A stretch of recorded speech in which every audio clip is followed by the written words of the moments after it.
ভাই গরু ছাগলের মতো লাভ নেই তো, ওগুলো খায় দায় ফুর্তি করে, আপনিও একই টাইপ, লাভ কি? What is the difference between us and the animals? আমাদের মাঝে অন্যদের মধ্যে পার্থক্য কি? আপনার জীবনের লক্ষ্য কি, উদ্দেশ্য কি? আপনি কেন বেঁচে আছেন? না আপনি এরপরে মারা গেলে এরপরে কি হবে? আপনি মরে গেলে তারপরে হবে কি? কবরে কি হবে? ওই অন্ধকার কবরিতে থাকতে হবে। আপনি মনে করেন না যে আপনি খুবই শক্তিশালী, ওইখানে ফেরেশতারা আপনাকে মাফ করে দেবে, অথবা ফেরেশতারার সাথে কুস্তি করে আপনি জিতে যাবেন, মনে করার কোনো কারণ নেই। ওখানে পিঁপড়াও আপনাকে এসে কামড়াবে। আপনার শরীরের এই যে শরীর যখন, যার জন্য আপনি এত কষ্ট করছেন, টেনশন করতেছেন, ওগুলো তো প্রথমেই পচা শুরু হয়ে যাবে। যে কারণে জীবনটাকে মিনিংফুল করতে হবে, প্রত্যেকটা সেকেন্ডকে মিনিংফুল করতে হবে। মনে করতে হবে যে আমি this last minute I am living, এটা আমার সর্বশেষ সময়, আমি বেঁচে আছি, আমি কিছুক্ষণ পরেও মারা যেতে পারি। প্রস্তুত থাকা এবং প্রত্যেকটা কাজ আল্লাহর উদ্দেশ্যে, ডিভাইন প্লেজার, আল্লাহ সন্তুষ্টির জন্য প্রত্যেকটা কাজ করা। Whatever you do it for Allah. যা করছেন আল্লাহর জন্য করছেন। আপনার যদি নিয়ত থাকে আমি এটা করলে স্যালারি পাবো, তাহলে এই কাজ, এটা আপনার জন্য জাহান্নামের কারণ হয়ে যাবে। যে আমি এটা করছি আমি তাহলে স্যালারি পাবো, তাহলে আপনি কোনোদিনই মোটিভেটেড থাকবেন না। আমি কাজ করছি, এটার এগেনস্টে আমি বেনিফিট পাবো, সেটা তো আমি পাবো লজিক্যালি, কিন্তু I am doing it for Allah, আমি আল্লাহর জন্য করছি এটি। সম্মানিত ভাইয়েরা এবং বোনেরা, ওই আয়াতের একটা ইস্যু আছে, সেখানে আল্লাহ সুবহানাহু ওয়া তাআলা বললেন ওয়ামিনহুম মান ইয়ালমিজুকা ফিস সাদাকাত। লোকজনের মধ্যে একদল থাকতো, তারা অন্যদিকে তারা তুচ্ছতা ছিল, ও তো কম দেয়, আমি তার চেয়ে বেশি দিই। আপনি বেশি দিচ্ছেন, আপনি ফকিরের 100 টাকা দিচ্ছেন, এই কারণে আপনি মানে হাব ভাব আপনার অন্যরকম। আরেকজন কেন কম দিল, বেটা তুমি এত কম দাও কেন? আপনি তাকে তুচ্ছতা ছেলে করছেন, আপনি জানেনও না। তাই তিনি দিয়েছেন এখলাসের কারণে, আর আপনি দিয়েছেন মানুষকে দেখানোর জন্য। যারা গরিব সাহাবী তাদেরকে অন্যরা তুচ্ছতা ছেলে করতো, কই ওয়ার ফান্ডে তো ওরা খুব বেশি টাকা দেয় না, চ্যারিটি ওরা খুব বেশি করে না, জাকাত ওরা খুব কম দিচ্ছে। এটা কেউ কেউ এরকম মানে একটু দৃষ্টিতে দেখতো। আপনি জানেন না তবুকের যুদ্ধে কি হয়েছিল? তবুকের যুদ্ধে কি হয়েছিল?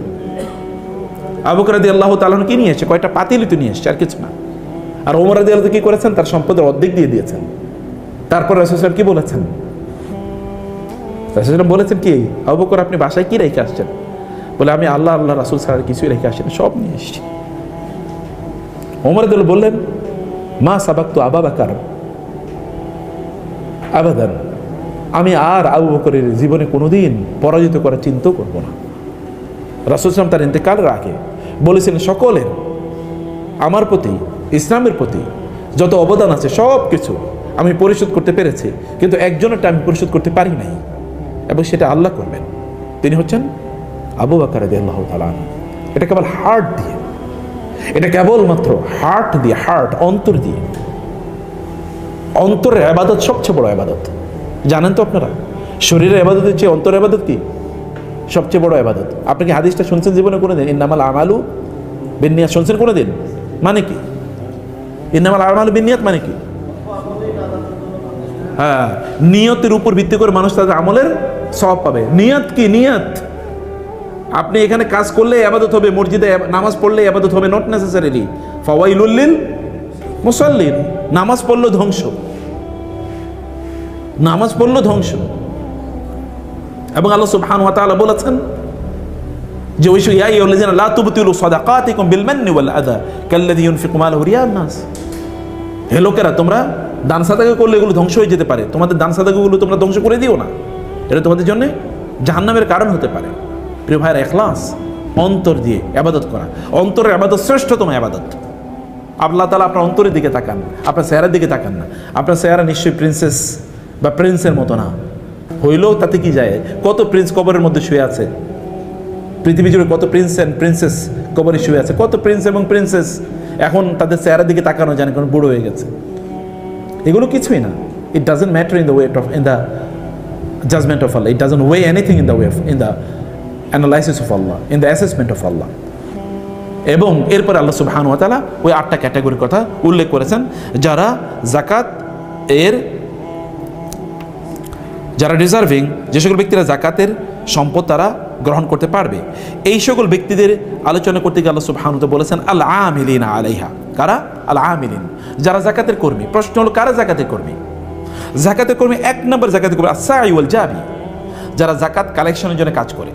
মোবিলাইজেশনের যারা কাজ করে, বিভিন্ন জায়গায় দৌড়ায়, সাই ওয়াল জাবি যারা কালেক্ট করে নিয়ে আসে, অথবা যারা বিভিন্ন জায়গায় যায় ওদেরকে কালেক্ট করার জন্য তাদের কাছে গিয়ে তাদেরকে ইনফর্ম করে, 1 নম্বর।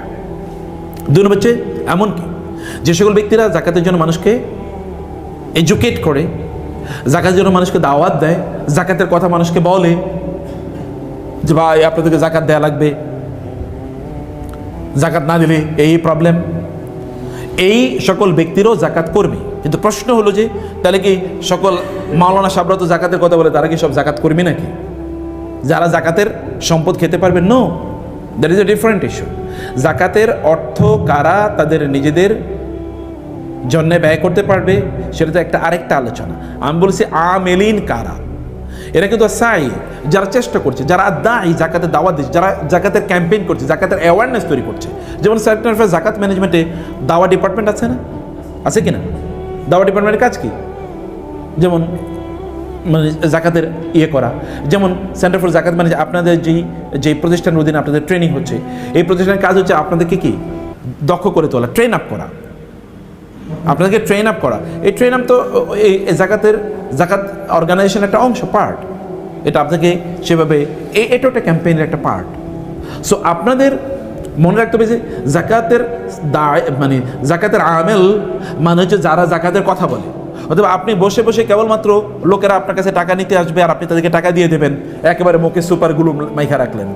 অনেক লোক আছে দেখবেন মুখ দিয়ে বোম মারলেও কথা বলবে না, বের হবে না, কিন্তু তাকে যদি রাজনৈতিক আলাপে দিয়ে দেওয়া হয় তাহলে তার মুখ থেকে খই ফুটে, তার দিনই কোনো কথা নাই তার মুখে, তিনি দিনই কোনো শব্দ উচ্চারণও করতে পারেন না। একজন ব্যক্তি এসে তাকে আপনি নাসিহা করবেন, তিনি জাকাতের জন্য এসেছেন আপনার কাছে। অথবা আপনি কোথাও গেছেন, কোনো একটা জায়গায় গিয়ে আপনি জাকাতের কথা বলেন, আপনি গিয়ে সেখানে বিভিন্ন ধরনের আলোচনা, পারিবারিক আলোচনা, বন্ধুবান্ধবের আলোচনা। আপনি যখন কোনো বাসায় যখন যান, আপনার আত্মীয় স্বজনের বাসায় বেড়াতে, তখন আপনাকে সিজারামের ব্যাপারে আলোচনা করেন কিনা, জাকাতের ব্যাপারে আলোচনা করেন কিনা? যদি না করে থাকেন তাহলে আপনি দায়ী, জাকাতের প্রকৃত দায়িত্ব পালনই করছেন না। আপনি জাকাত ম্যানেজমেন্টের প্রকৃত দায়িত্ব আপনি পালনই করছেন না। আপনি কেবলমাত্র সুবিধাভোগী, কেবল অন্যান্য চাকরিজীবীদের মতো চাকরিজীবী, এর বাইরে কোনো কিছু না। আপনার ভিশন নাই, মিশন নাই যে জাকাতকে সমাজে প্রতিষ্ঠা করা।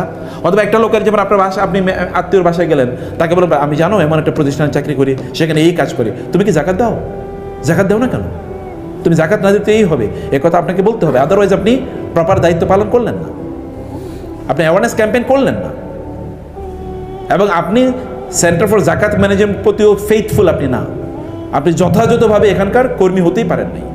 এটা বলতেই হবে, এজেন্ডার মধ্যে এটা রাখতে হবে, আলোচনার মধ্যে এটা রাখতে হবে। কতটুকু আপনি কোন একজন আত্মীয় যদি 5,000 টাকা জাকাত দেয়, তাহলে কি আপনি ওই ব্যক্তি যতদিন জাকাত দেবে সে যতটুকু সওয়াব পাবে, আপনি একা ততটুকু সওয়াব পেয়ে যাবেন। এটাই তো দাওয়াতি কাজ। কেবল কোরআন হাদিস বলাই দাওয়াতি কাজ নাকি? জাকাত তো ইসলামের 5 স্তম্ভের একটি। এটার ব্যাপারে মানুষকে দাওয়াত দেয়া, এটার ব্যাপারে মানুষকে বলা, এটা তো আপনি করবেন। কেবল কোরআন হাদিসের আলেম হইলেই কেবল এই হুজুররাই বলবে, মাওলানা সাহেবরাই বলবে, আপনারা কি মাওলানা সাহেবদের চেয়ে বেশি আপনারা দায়িত্বশীল? জানেন আপনারা তো এখান থেকে প্রিভিলেজড, আপনারা এখান থেকে পয়সা পাচ্ছেন, অথবা আপনাদের দায়িত্ব অনেক অনেক বেশি। এ কথা বলতে হবে। বোনরা বলবেন অন্য জায়গায় গিয়ে যে ভাবি, আপা, অথবা বন্ধু তুমি কি জাকাতে, তুমি কি, অথবা কাজিন আপনার বোনদেরকে বলবেন যে তুমি বা আপনারা কি ইয়ে দিচ্ছেন, অলংকার জাকাত দিচ্ছেন? এটা বলতে হবে আপনাকে। জাকাত দিচ্ছেন না দিলে আমি একটা প্রতিষ্ঠানে চাকরি করি, সেখানে আপনাদেরকে হেল্প করতে পারি, আসেন বলেন, নিয়ে আসেন। এটা বিশাল বড়। আমাদের কতজন কাজ এখানে লোক কাজ করে সিজারিমে? 250 স্টাফ। এটা তো পুরো বিশ্ব দখল করে নেওয়া যেতে পারে 250 লোক দিয়ে। মোহাম্মদ যখন এই দেশে এসেছিল, ইখতিয়ারউদ্দিন বখতিয়ার খলজি, তখন তার সাথে কয়জন ছিল? হ্যাঁ, 17 জন বা 18 জন, তাই না? কয়জন ছিল? 12 জন ছিল। আচ্ছা, আর একটু বেশি ছিল, 17-18 জন বা 12 জন যদি হয়, তাহলে আপনার 250 জন। এ তো পুরো অঞ্চল দখল করে ফেলছে। তাহলে আপনাদের পৃথিবী দখল করে নেওয়া উচিত, কিন্তু ওই স্পিরিটটা থাকা লাগবে। 2 নম্বর হচ্ছে আল হাফেজ, যিনি কি করেন, যিনি জাকাতের সম্পদগুলো যিনি সংরক্ষণ করেন, এগুলো সংগ্রহ। এটা অ্যাকাউন্টিংয়ে যারা আছেন তারাও এটা কাজ হতে পারে। যে সকল ব্যক্তিরা অ্যাকাউন্টিং বিভিন্ন জায়গায় কাজ করছেন তারাও এর অংশীদারি হতে পারে। এমনকি যারা আর রাই, এমনকি জাকাতের সম্পত্তিগুলো যারা প্রিজার্ভ করছে, সংরক্ষণ করছে, শুধুমাত্র অ্যাকাউন্টিংয়ের কথাই বলছি না, যদি কোনো একটা জায়গায় জাকাতের একটা ইয়ে কেনা হলো, জাকাতের, যেমন এই ল্যাপটপটা জাকাতের, একটা এক্সাম্পল বলছি।